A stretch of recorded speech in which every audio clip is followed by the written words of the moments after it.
Media మిత్రులందరికీ నమస్తే. మనము ఈరోజు గురుకుల పాఠశాలల్లో జరిగే ఫుడ్ పాయిజన్ గురించి ప్రెస్ మీట్ పెట్టడం జరిగింది. రోజు రోజుకి నిన్న కూడా మనకి నాగర్ కర్నూలులో చూసుకుంటే పిల్లలు పురుగులన్నం వస్తున్నాయి, సో దానివల్ల హెల్త్ ఇష్యూస్ అవుతున్నాయి అన్నట్టుగా కూడా మనకి రోడ్డు మీద ధర్నాలు చేయడం చూస్తున్నాం. సో ఈ విధంగా చూసుకుంటే ఈ రేవంత్ రెడ్డి గారు వచ్చేసి కనీసము ఎడ్యుకేషన్ మినిస్టర్ తిన దగ్గరనే పెట్టుకున్నాడు. కనీసం ఇప్పటిదాకా పిల్లలు ఏంటిది మెస్సీ అని చెప్పేసి అక్కడ వచ్చేసి ఎక్కడి నుంచో తీసుకొచ్చి లాగులు వేసుకొని చెప్పేసి ఆడిపిస్తూ ఉంటాడు 100 కోట్లు పెట్టి. పిల్లలు వచ్చేసి ఆ రోజులో వచ్చేసి ఎంత దగ్గర 140 మంది వరకు వచ్చేసి హాస్పిటల్ పాలైపోయారు పురుగులన్నం తినడం వల్ల. గురుకుల పాఠశాలలో కనీసం న్యూస్ వచ్చినా కూడా దాని గురించి పట్టించుకోకుండా వచ్చేసి ఇది పెట్టుకున్నాడు. సిగ్గుండాల ఇప్పటికైనా కానీ ఇంకా ఏంటిది యంగ్ ఇండియా పేరుతోని గురుకుల పాఠశాల పేరిట 1000 కోట్లు అంట.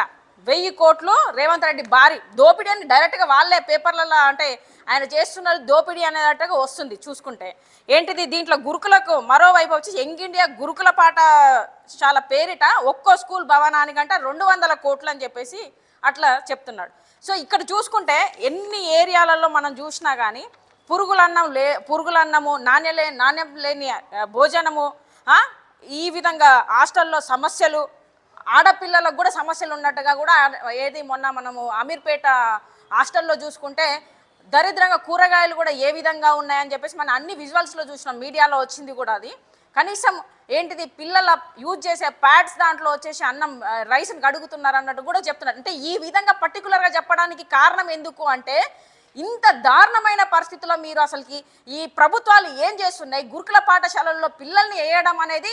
అంటే ఇప్పుడు మేము ఏం చెప్పాలి అంటే మన ప్రజలందరము ఇప్పుడు రేవంత్ రెడ్డి ఉన్నంత వరకు గురుకుల పాఠశాలల్లో పిల్లల్ని పంపించొద్దు. 10th క్లాస్ వరకు చదువుకున్న గురుకుల పాఠశాలలో పంపించొద్దు, మీరు ఇళ్లలో పెట్టుకొని చదివించుకోండి అన్నట్టుగా చెప్తున్నారు. ఎందుకంటే ప్రాణ నష్టం జరిగే అవకాశం ఉన్నది. ఫుడ్ పాయిజన్ అయ్యి రేపు పొద్దున ఏదన్నా జరిగి పిల్లలు చనిపోతే ఎవరు బాధ్యత? ఏం చేస్తున్నారు ఈ రేవంత్ రెడ్డి గారు? మొన్నటికి మనం చూసుకుంటే మన ఏంటి మంచిర్యాల జిల్లాలో కూడా జరిగింది. అలాగే ఇటు సైడ్ చూసుకుంటే బాగ్లింగంపల్లి అక్కడ జరిగింది, మేడ్చల్ మల్కాజిగిరిలో జరిగింది, మంచిర్యాలలో, కరీంనగర్లో, నల్లగొండ, అమీర్పేట, ఈ విధంగా నాగర్ కర్నూలులో నిన్న జరిగింది. ఈ విధంగా చూసుకుంటే ఎక్కడికక్కడ నువ్వు గద్దెక్కిన తర్వాత నుంచి ఇక్కడ జరిగే వ్యవస్థలో వచ్చేసి అన్ని రకాలుగా ప్రాబ్లమ్స్. గురుకుల పాఠశాలల మీద ఎడ్యుకేషన్ మినిస్టర్ నీ దగ్గర పెట్టుకొని నువ్వు ఏం చేస్తున్నావు? మేము ఒకటే ఆమ్ ఆద్మీ పార్టీ నుంచి డిమాండ్ చేస్తున్నావు, నువ్వు వెంటనే వచ్చేసి ఎడ్యుకేషన్ మినిస్టర్ని నియమించు. పాఠశాలల్లో ఏం జరుగుతుంది వీటన్నిటి మీద దృష్టి పెట్టు. ఈ 100 కోట్లు 1000 కోట్లు అని చెప్పేసి ఉన్న వాటినే నువ్వు వచ్చేసి కరెక్ట్గా చూడలేకపోతున్నావు. వాటిని వదిలిపెట్టి 1000 కోట్లు 100 కోట్లు ఏంటిది స్కూళ్ళని డెవలప్మెంట్ చేస్తా, ఏంటిది ఏమంటాడు యంగ్ ఇండియా అంట. కనీసం ప్రాథమిక వసతులు లేకుండా కూడా పిల్లలు ఈ రోజున వచ్చేసి మనకి అక్కడ ప్రమాదాలు జరుగుతున్నాయి అని చెప్పేసి అంటున్నారు. అదేవిధంగా ఫుడ్ పాయిజన్ అంటున్నారు, కేవలమైన ఫుడ్ పెడుతున్నారు, ఆడపిల్లలకైతే సమస్యలు ఉన్నాయని చెప్పేసి ఈ విధంగా వస్తుంటే నువ్వు ఏం చేస్తున్నావు అని చెప్పేసి మేము అడుగుతున్నాం. నువ్వు వెంటనే వచ్చేసి ఎడ్యుకేషన్ మినిస్టర్ నియమించు, లేకపోతే నీకు చేత కాకపోతే ఇప్పుడు 4 పోస్టులు నువ్వు పెట్టుకొని ఉన్నావు. Home minister post, education minister post, అలాగే ఏంటి మున్సిపల్ పోస్టు, ముఖ్యమంత్రి పోస్టు.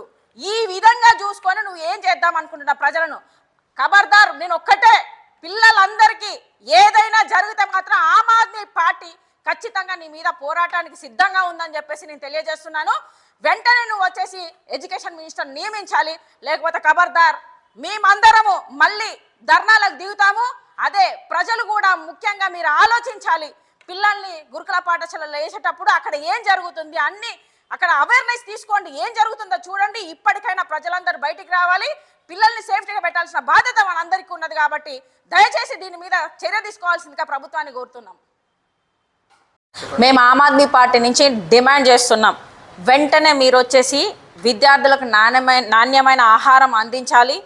రెండోది హోటల్ మేనేజ్మెంట్లో వచ్చేసి అర్హత శిక్షణ పొందిన వాళ్ళని మాత్రమే మీరు వంటలకు అక్కడ ఎవరినైతే హాస్టల్లో వాళ్ళని నియమించాలి, వాళ్ళతోనే వంటలు వండిపించాలి.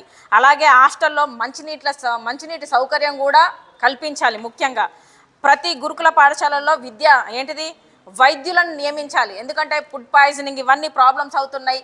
అక్కడ ఎమర్జెన్సీ కోసం కూడా వైద్యులను నియమించాలి. అదేవిధంగా అపరిశుభ్రత మరీ దారుణంగా ఏంటిది, మీరు అక్కడ ఉండే వాతావరణం కూడా వచ్చేసి గలీజ్గా వేరే వేరే విధంగా ఉంటున్నది. ఎందుకంటే దాన్ని నీట్నెస్గా మీరు పెట్టాల్సిన బాధ్యత ప్రభుత్వానికి ఉన్నది.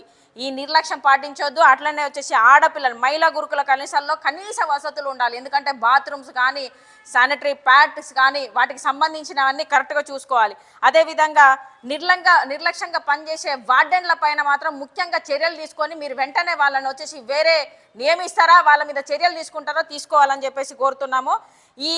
ఇవన్నిటిని మీరు ఖచ్చితంగా వెంటనే ఈ డిమాండ్స్ని పూర్తి చేయకపోతే ఆమ్ ఆద్మీ పార్టీ ఖచ్చితంగా గురుకుల పాఠశాలల మీద ధర్నా కూర్చుంటుందని మేము చెప్తున్నాం.